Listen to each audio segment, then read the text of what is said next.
There are a ton of dividend ETFs in Canada, and it can be somewhat confusing as to what they do differently from each other, because by their actual names, they all sound somewhat similar, and it feels like they all do a good job at giving dividends. Also, there's a ton of other great videos or articles talking about them, but I've yet to figure out which was actually the best dividend ETF this last decade. So in this video, I'm going to show you some key details for each to distinguish between them as investments, and then determine which Canadian dividend ETF was the best this decade for dividends. After, I'll throw in some returns from capital gains to get a holistic picture of total gains. From our prior videos on the best Canadian stocks and REITs for dividends, essentially the best dividend investment is ideally the one that pays most income over time. This should account for any differences in dividend metrics. Ideally, if the investment is good, then going into the future, they can keep up a similar dividend performance as it did in the past, just as long as the investment doesn't bankrupt.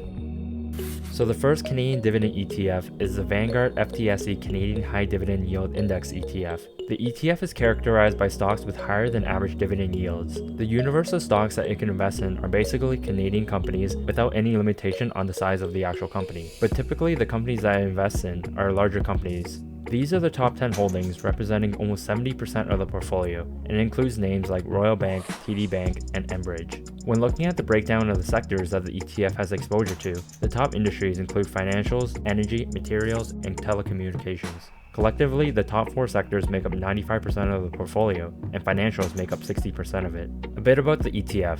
It started in 2012. The fund size is $603 million. There are 45 stocks inside. The dividend yield today is 5.1% with payments on a monthly basis, and the management expense ratio is 0.22%. When looking at how dividends have been paid since inception, it's actually very inconsistent every month, meaning that the income you receive is unpredictable, and there's not a clearly defined growth trend with the dividend over time. If I were to simply describe the ETF, it's a large ETF where the portfolio is pretty concentrated in its top stocks, which are mostly large companies within the financial industry.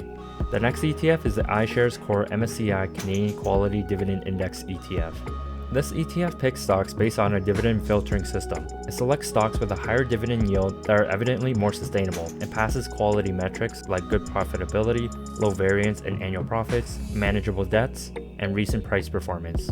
These are the top 10 holdings, representing almost 80% of the portfolio, and it includes names like CIBC, Sun Life, and Scotiabank. When looking at the breakdown of sectors that the ETF has exposure to, the top industries or only industries that they have are financials, utilities, energy, and telecommunications. Collectively, the top 4 sectors make up the entire portfolio, and financials make up 57% of it. A bit about the ETF. It started in 2017. The fund size is $240 million. There are only 20 stocks inside. The dividend yield today is 5.2% with payments on a monthly basis, and the MER is 0.11%. When looking at how dividends have been paid since inception, again, it's very inconsistent every month, so the income we receive is really unpredictable and there's no clearly defined growth trend with the dividend over time. If I were to simply describe the ETF, it's a smaller ETF where the portfolio is very concentrated in its top stocks, which are mostly large companies within the financial industry. The iShares Core S&P TSX Composite High Dividend Index ETF. This ETF picks 50 to 75 names within the TSX with the highest dividend yields within sectors capped at 30% weighting and individual stocks at 5%. These are the top 10 holdings, representing almost 50% of the portfolio, and includes names like Royal Bank, Nutrien, and TELUS. When looking at the breakdown of sectors that the ETF has exposure to, the top industries include financials, energy, utilities, and telecommunication. Collectively, the top 4 sectors make up 85% of the portfolio, and financials making just 30% of it. A bit about the ETF. It started in 2011. The fund size is $616 million. There are 75 stocks right now. The dividend yield today is 5.8% with payments on a monthly basis, and the MER is 0.22%. When looking at how dividends have been paid since inception, it seems steady for most months of the year, but again, it's very inconsistent every month, and there's not a clearly defined growth trend with a dividend over time. If I were to simply describe the ETF, it's one of decent size and good diversification of Canadian stocks of the largest sizes and highest dividends, but it's fairly concentrated within just a few industry sectors. The S&P TSX Canadian Dividend Aristocrats Index Fund.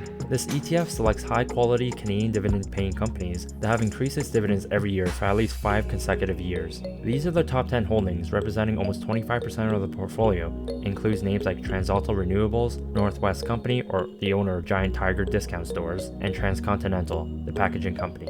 When looking at the breakdown of sectors that the ETF has exposure to, the top industries include financials, utilities, industrial, and real estate. Collectively, the top 4 sectors make up 65% of the portfolio, and financials making just 24% of it. A bit about the ETF. It started in 2006, which is one of the older dividend ETFs. The fund size is $760 million. There's 81 stocks inside. The dividend yield today is 4.4% with payments on a monthly basis, and the MER is on the expensive end at 0.66%. When looking at how dividends have been paid since inception, the chart shows a one-time payment that made the rest of the chart look pretty unclear. So if I took that outlier point out to get a closer view of the monthly dividends, again it's very inconsistent every month, and there's not a clearly defined growth trend with the dividend over time, although that's pretty ironic with its name. If I were to describe the ETF, it's one of decent size and good diversification of industries and companies, including the chance to include smaller or medium-sized companies, so long as there's evidence of dividend growth over time.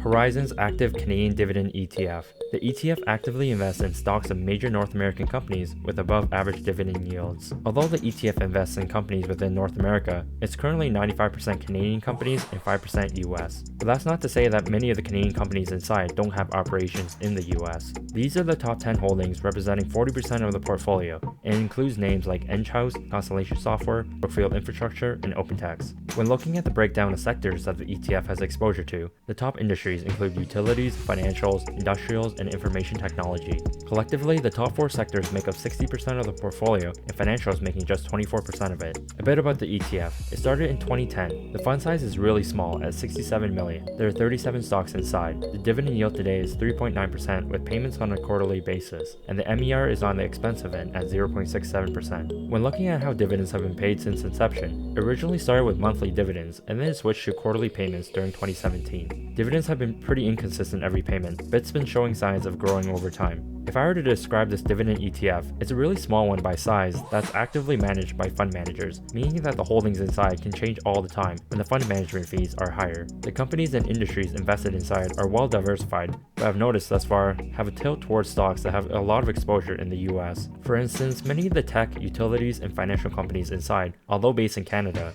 actually have huge operations and profits coming from the US. Invesco Canadian Dividend ETF. This dividend invests in liquid, high-yielding securities of Canadian corporations with a track record of growing dividends. These are the top 10 holdings representing almost 60% of the portfolio, include names like Scotiabank, BMO, and TD. When looking at the breakdown of sectors that the ETF has exposure to, the top industries include financials, utilities, energy, and communications. Collectively, the top 4 sectors make up 90% of the portfolio, and financials make up 36% of it. A bit about the ETF. It started in 2011. The fund size is $622 million. There are 40 stocks inside. The dividend yield today is 6% with payments on a monthly basis, and the MER is 0.5%. When looking at how dividends have been paid since inception, it has been steadily increasing over time, despite flatlining in recent years. If I were to simply describe this ETF, it's one of decent fund size, good dividend, and good diversification amongst its industries. BMO Canadian Dividend ETF. This ETF invests in liquid Canadian stocks by using a rules-based approach with dividend metrics like yield, payout, and growth. These are the top 10 holdings representing almost 30% of the portfolio. It includes names like Nutrien, Power Corp, and of course BMO. When looking at the breakdown of sectors that the ETF has exposure to, the top industries include financials, utilities, energy, and telecommunications. Collectively, the top 4 sectors make up 75% of the portfolio, and financials make up 35% of it. A bit about the ETF. It started in 2011. The fund size is $459 million. There are 52 stocks inside. The dividend yield today is 5.4% with payments on a monthly basis, and the MER is 0.38%. When looking at how dividends have been paid since inception, the monthly dividends show sign of consistency throughout the year, and then investors receive a slightly larger one in December of every year. In the most recent December payment, it was only double the size of a regular month payment. If I were to describe the ETF, it's one of decent fund size and the best diversification among stocks and industries. I think investors looking for consistent income without any huge bias to any particular company or industry, this ETF would be pretty solid. iShares Canadian Select Dividend Index ETF. This ETF is basically a portfolio of 30 Canadian stocks with high dividend yields. Companies selected must have shown dividends in at least the last 5 years and ensure that they have the profits every year to afford them, and the dividend paid going forward are at least equal or greater to its 5-year average. These are the top 10 holdings, representing almost 55% of the portfolio. It includes names like CIBC, Canadian Tire, and BMO. When looking at the breakdown of the sectors that the ETF has exposure to, the top industries include financials, utilities, communication, and consumer discretionary. Collectively, the top 4 sectors make up 90% of the portfolio, and financials make up 60% of it. A bit about the ETF. It started in 2005. The fund size is the largest at $1.1 billion. There are 30 stocks inside. The dividend yield today is 5.3% with payments on a monthly basis, and the MER is on the expensive end at 0.55%. When looking at how dividends have been paid since inception, it originally started with quarterly dividends, and then switched to monthly payments during 2010, although there are some occasional large one-time payments to make that strange pattern. Dividends ever since have been more steady, but still inconsistent every month, and dividends have shown some effort of growth over time.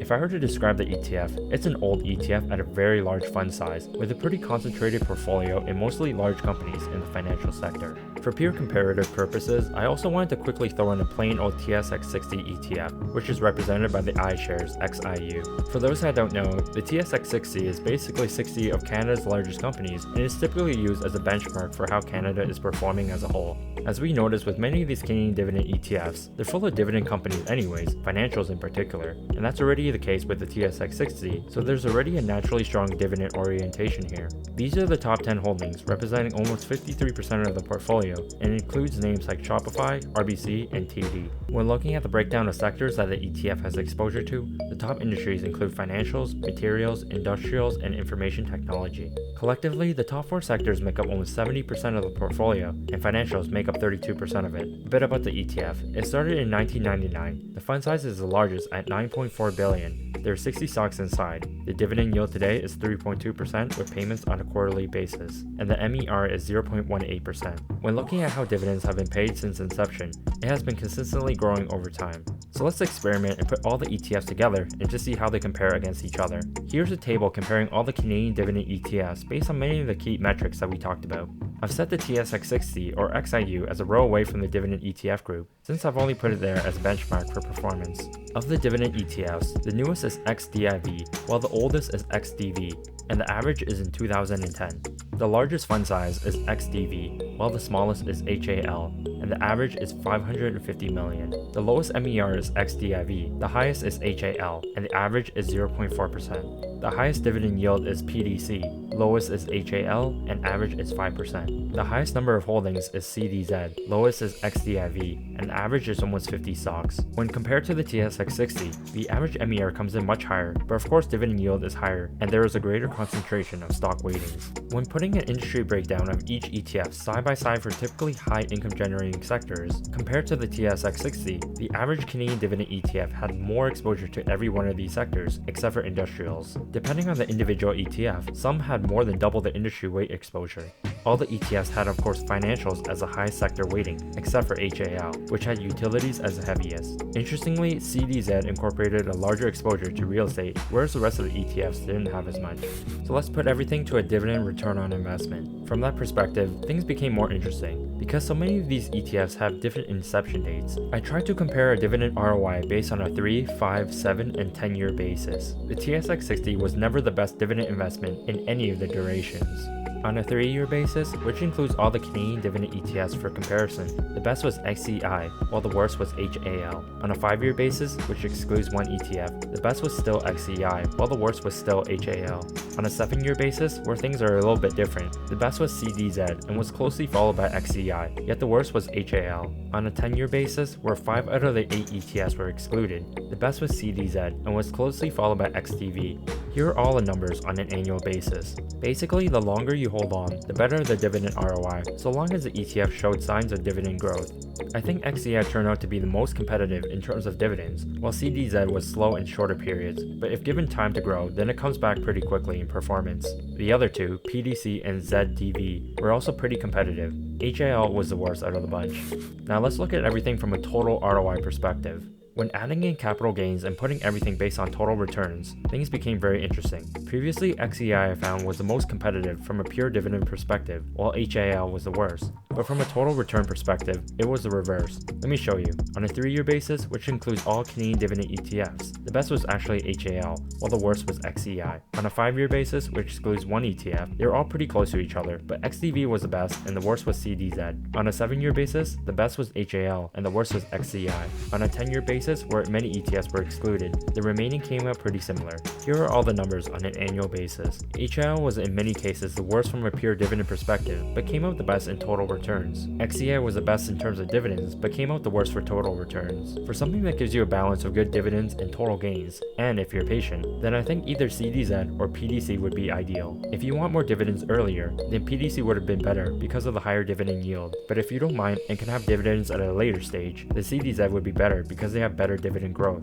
But regardless, the total gains would have appeared to be very close between them anyways. So that's all for now. If you enjoyed this video or learned something new, remember to like, subscribe, and turn on the bell notifications for more investment ideas in the future. Let me know in the comments below if you invest in any Canadian dividend ETFs and which one you're in, and I'll see you next time.